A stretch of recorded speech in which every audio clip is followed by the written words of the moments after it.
Bonjour à tous, une fois n'est pas coutume, vous n'allez pas me voir sur cette vidéo pour une bonne raison. Je vais faire la présentation de l'application Tesla parce que je viens de faire la mise à jour, j'avais pas fait attention qu'il y en avait une, et donc c'est la dernière mise à jour de chez sur Android, hein. C'est la version qu'on voit ici, donc 4.1.1 667. Et donc sur cette nouvelle version, ils imposent ici qu'on est dans la voiture d'installer la version au moins de 2021.36. Voilà, donc si j'ouvre cette application, tac, qu'on arrive là, pour se connecter, en fait, simplement, faut rentrer son mot de passe et pardon, son identifiant et le mot de passe. Donc c'est le mail, hein, qui a servi à passer la commande lorsque vous aviez commandé la voiture sur Internet. Lors de cette commande, donc il y a un acompte à donner de 100 € qui est non remboursable, hein, même si vous désistez de l'achat de cette voiture. Donc, dans tous les cas, ils factureront ces 100 €. Et donc forcément du coup on a un visu de la voiture. Donc là ma voiture elle est exactement comme ça, elle est blanche avec les Aero Wheels. Et ma voiture s'appelle Ecto 2, parce qu'en fait mon fils est un fan de Ghostbusters. Et dans Ghostbusters, la voiture elle s'appelle Ecto 1 et elle est blanche aussi. Donc voilà, c'est pas un corbillard, mais elle est blanche quand même. Et donc ici on voit tout en haut le kilométrage qui reste. Donc elle n'est pas chargée à 100%, donc on a 322 km et on voit qu'elle est stationnée ici. Donc elle n'est pas en charge. On a divers boutons d'accès rapide. Le premier c'est celui-ci, donc celui où on a le verrou, donc qui permet d'ouvrir ou de fermer la voiture, donc ça le fait en live. Ou alors ici d'activer la ventilation ou de l'éteindre. On a ici la possibilité donc de vérifier les éléments de charge. Et donc là j'ai une limite qui est à 100% avec 424 km. Et donc s'il y a besoin, je peux descendre cette valeur si je le souhaite. Sur les derniers modèles de 2021, donc du Q3, en l'occurrence celle que j'ai, donc c'est une batterie LFP, donc je peux charger tous les jours si je le souhaite à 100%. Et donc la raison pour laquelle j'aurais pas besoin de charge à 100%, finalement je pense que c'est si par exemple j'ai un grand voyage à faire, que je vais arriver au superchargeur à moins de 20%, par exemple à 10%, avec l'estimation, je peux dire ouais, j'ai pas envie de charger à 100%, mais à 82%, pour arriver au sucre avec 10%, de manière à pouvoir exploiter la charge la plus rapidement possible. Voilà. Là je suis pas en train de charger, donc vous avez vu, je sais pas si vous voyez là, le petit, la petite porte, hein, qui permet d'ouvrir le chargeur, c'est ouverte. Et donc là pour la refermer, je clique dessus et donc vous voyez que sur l'écran elle se ferme. Voilà. Et dernière chose, je peux ouvrir le capot avant, le frunk. Donc c'est bien qu'ils me mettent un message pour me prévenir comme quoi je vais devoir le refermer manuellement. Parce que comme vous avez pu voir, en fait, les autres actions, j'ai pu ouvrir et fermer la voiture, ouvrir ou fermer la ventilation ou la prise de charge. Par contre, le capot, il faudra le fermer manuellement parce que moi, j'ai pas de. Chez moi, c'est pas fait de manière électronique. Et donc, il va falloir que je descende à ma voiture pour pouvoir fermer le capot. Donc, je ne vais pas l'ouvrir. Et donc, ici, vous voyez, on a divers fonctions. Donc, contrôle, ventilation, position, sécurité, mise à niveau, service. On va aborder chacun des points pour que je puisse vous montrer à quoi peut servir donc, cette application Tesla. Donc, le premier, c'est dans les contrôles. Et donc ici, on va pouvoir, vous voyez en haut, ouvrir le capot, ouvrir la voiture à cet endroit-là, et ouvrir le coffre. Donc en cliquant ici, en fait, à distance, si quelqu'un, par exemple, de mon entourage est devant la voiture et a besoin d'accéder au coffre, je peux l'ouvrir depuis mon application. Je peux aussi ouvrir ici donc la trappe pour charger. Je peux faire clignoter les feux, par exemple quand on est dans un parking et on ne sait plus où on est garé exactement. La voiture elle est blanche donc elle se noie facilement. Auparavant j'avais une voiture rouge donc sur les parkings j'ai repéré assez facilement. Et en appuyant sur l'ouverture, elle klaxonnait. Donc, on pouvait actionner le son quand on ouvrait la voiture. Donc là, ici, on peut clignoter, on peut klaxonner aussi au loin de manière à repérer la voiture. On peut aussi la démarrer à distance. Donc ici, je peux. Alors, je sais pas, la conduite sans clé n'est pas activée, donc j'ai dû bloquer en fait sur le tableau de bord, mais on peut démarrer en fait la voiture à distance de manière à ce que par exemple un ami puisse déplacer la voiture si jamais moi je suis pas à disposition pour la déplacer, et donc quelqu'un peut monter dans la voiture pour la déplacer s'il y a besoin. Et on a possibilité donc de ventiler, et donc ça permet d'ouvrir les fenêtres d'à peu près 5 cm et de baisser quand on sait qu'on retourne à la voiture qui fait chaud, ça peut être utile. Voilà. Ça c'est pour les contrôles. La ventilation, hop, elle est très utile en fait pour chauffer la voiture ou refroidir la voiture quand on n'a pas envie de rentrer dans la voiture dans des conditions extrêmes. Et donc ici on peut allumer par exemple le chauffage. Donc là on est en hiver et j'ai envie qu'il fasse 22 degrés dans la voiture quand j'arrive. Et là vous voyez en fait il y a une animation comme quoi il y a de la soufflerie qui s'est mise en marche.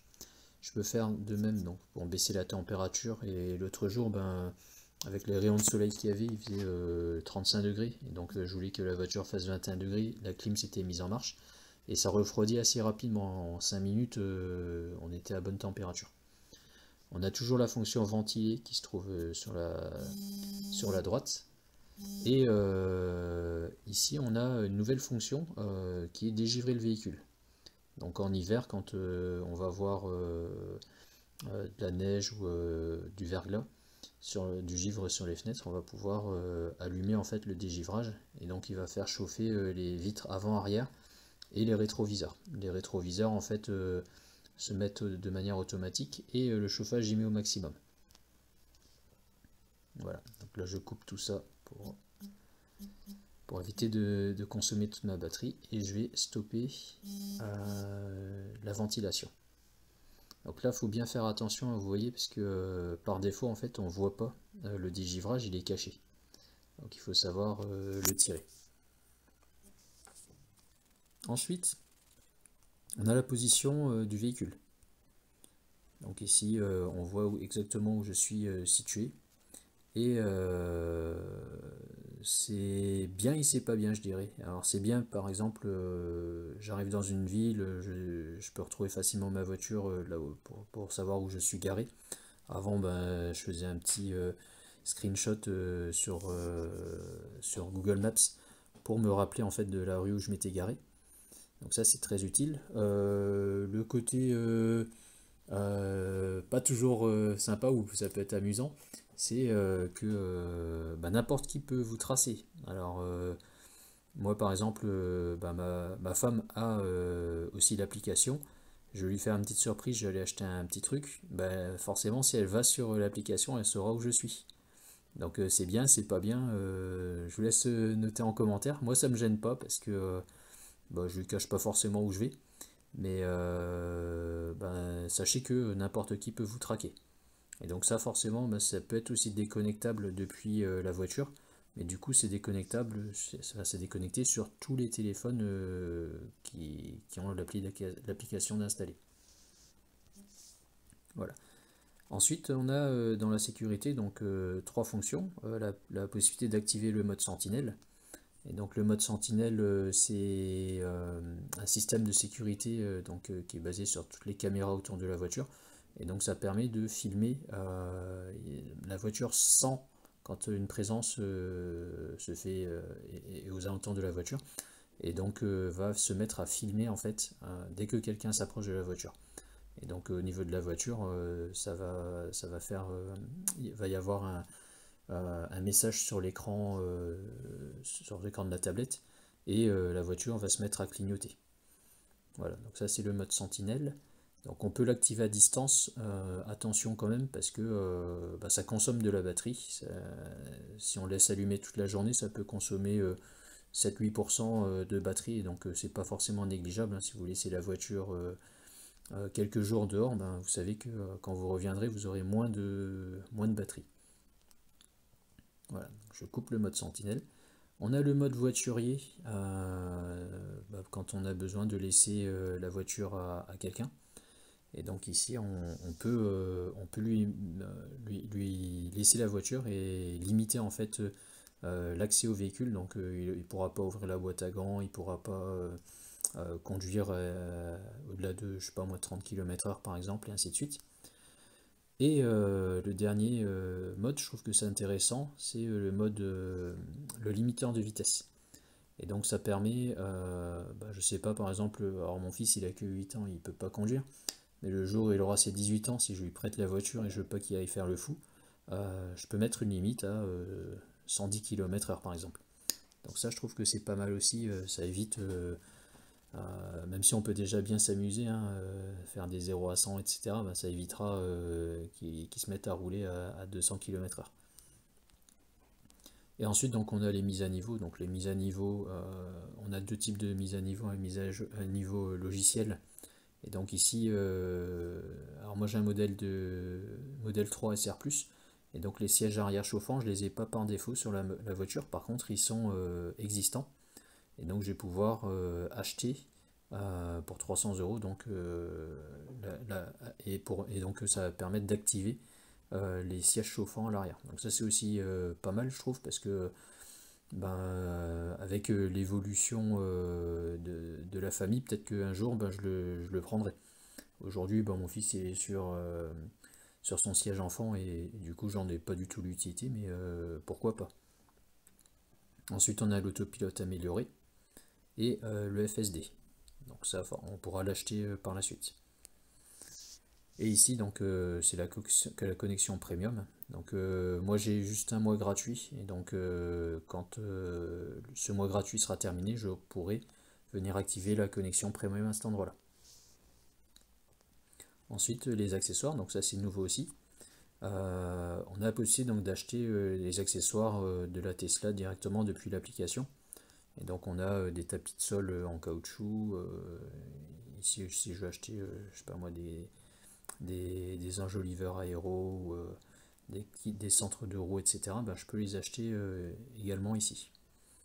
Alors faut faire attention, parce que chez Tesla souvent les stocks sont assez réduits, et donc vous voyez il y a plusieurs trucs qui sont déjà en stock épuisé.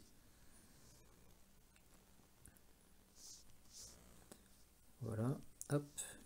Et donc en bas on a dans service la possibilité donc de prendre rendez-vous pour les interventions chez Tesla.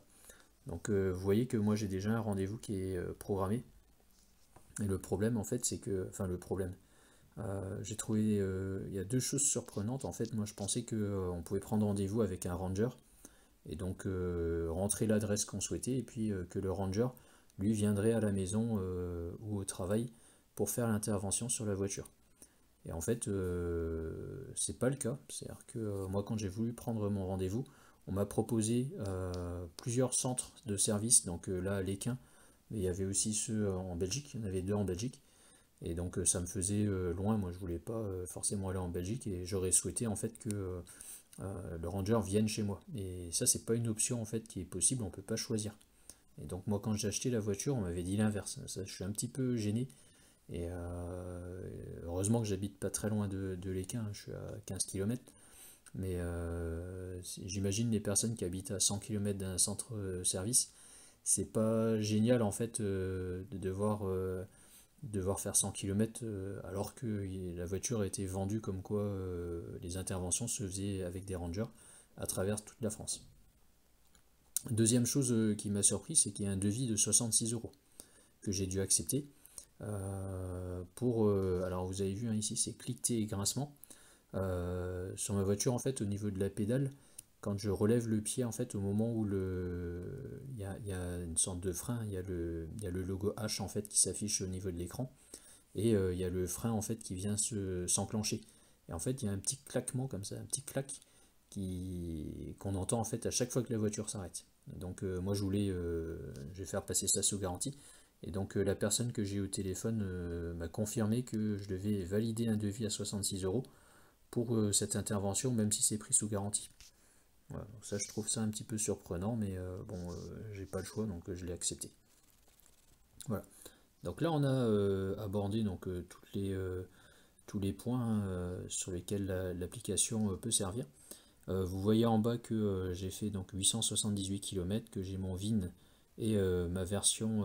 Ah bah c'est ça, non ça c'est la version qui est de l'application, enfin du firmware sur la Tesla, donc le 2021 32 21. Sur cette application, on sait qu'il va y avoir probablement des évolutions parce que ben, la Tesla évolue à chaque fois et du coup on a vu que le mode sentinelle donc on a ici, vous avez vu en fait que là je peux simplement l'activer et le désactiver.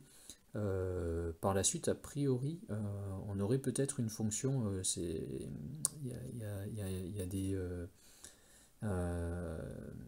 des articles sur internet qui disent que donc il y aurait la possibilité d'accéder à distance aux caméras. Donc ça c'est pas mal parce qu'on peut savoir exactement ce qui se passe autour de la voiture, même à distance.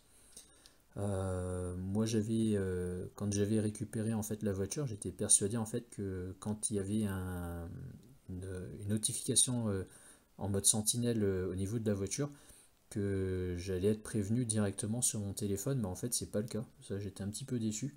C'est-à-dire que bah, si quelqu'un a fait du vandalisme sur votre voiture, bah, vous le découvrez seulement quand vous allez à votre voiture. Vous n'êtes pas prévenu par l'application. Donc ça, moi, j'aurais aimé l'avoir, même si j'ai pas accès aux vidéos. J'aurais aimé au moins savoir, bah, être averti quand, je sais pas moi, il y a un choc qui a été ressenti par la voiture, par exemple. Voilà. Une autre chose sur lequel, alors peut-être que c'est venu, mais je l'ai pas vu, sur la toute dernière version, c'est la possibilité donc de contrôler l'ampérage et donc la vitesse de charge sur la voiture. Je m'explique. Je vous avais présenté donc le câble que j'ai acheté qui permet de charger en 16 ampères et donc sur une prise domestique. Et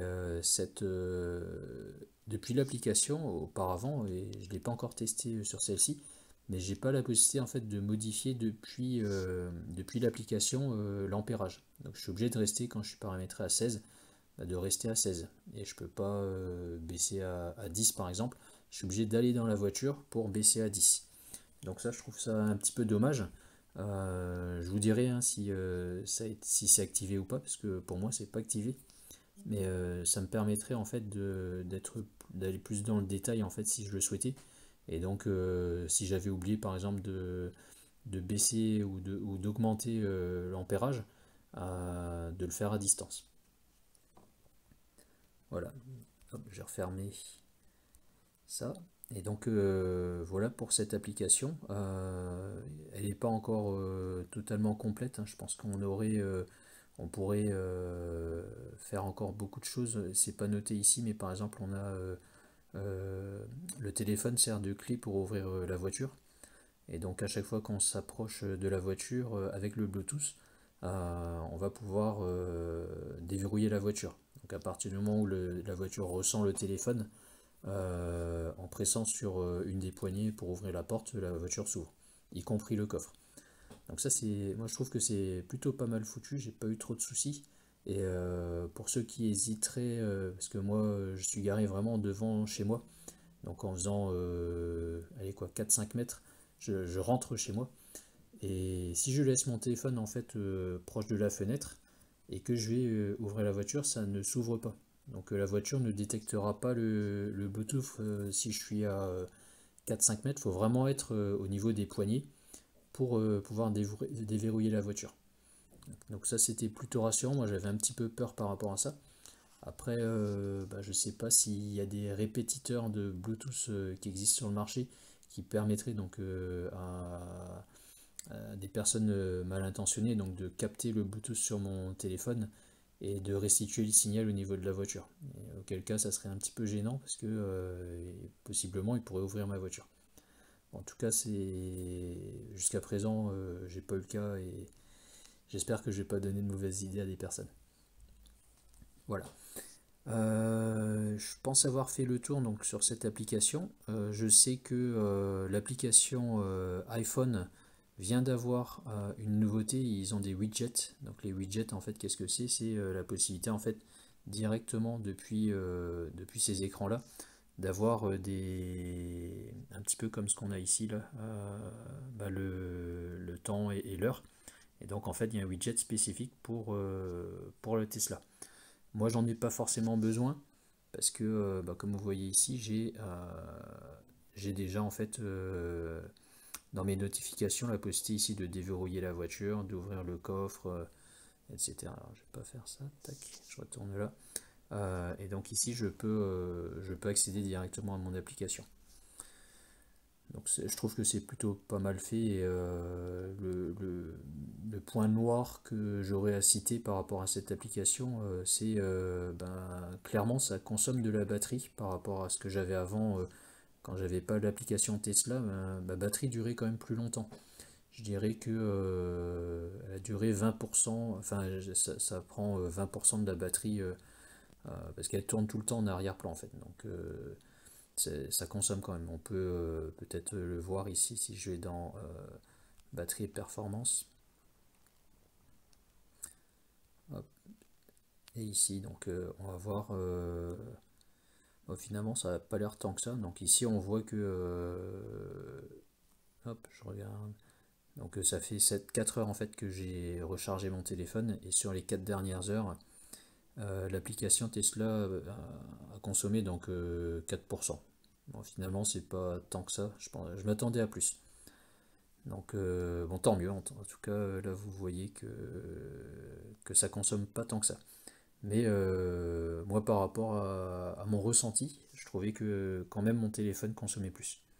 Alors ensuite, autres informations qui peuvent être utiles pour ceux qui ont pu parrainer ou qui sont filleuls et qui ont pu profiter en fait des supercharges. Dans la boîte au trésor, en fait, ici on a donc là j'ai 1500 km de supercharge grâce à mon parrain. Et donc malheureusement ces kilomètres gratuits, ces supercharges euh, ne sont plus d'actualité.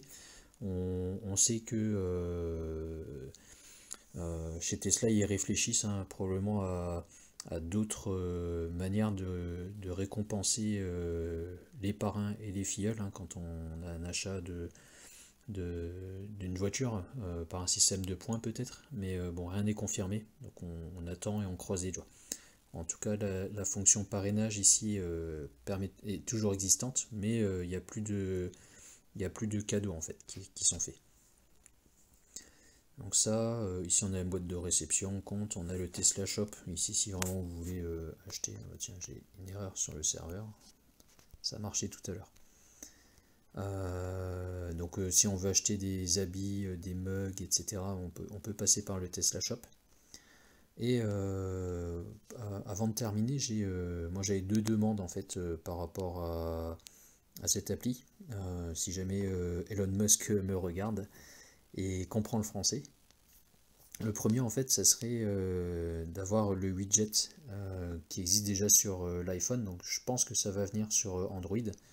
Et donc je trouve que c'est sympa ici d'avoir le widget aussi et d'y avoir accès directement depuis l'écran d'accueil du téléphone. L'autre information que moi j'aurais souhaité, c'était d'avoir le suivi des dépenses qui sont faites en charge pour la voiture. Donc je m'explique.